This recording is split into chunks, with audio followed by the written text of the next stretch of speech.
Well, parts of South Australia experienced their heaviest rain in months overnight. Emily Burley joins me now live from Adelaide. Emily, did the rain get to where it's needed most?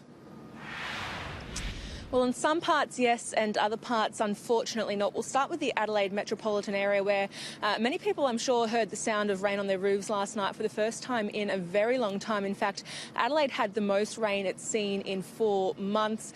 Not quite as much rain as the more eastern states saw last week, but still we will take any rain that we can get at this point in the Adelaide metropolitan area. We saw between 10 to 20 millimetres of rainfall overnight.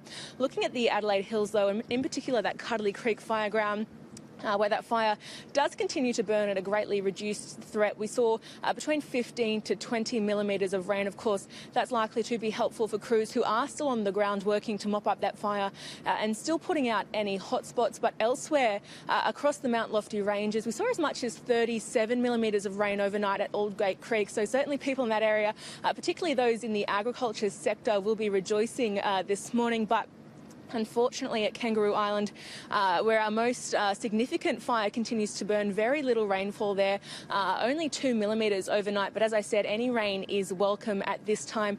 Easing conditions have actually allowed firefighters to do planned burns yesterday around that Vivon Bay area. They're minimising fuel on the ground for when that fire does pick up, and it is expected to flare again. There's still an advice level warning in place for that fire. But as for the rain, it is expected to ease off throughout the afternoon, but we are hoping for more rain on Thursday.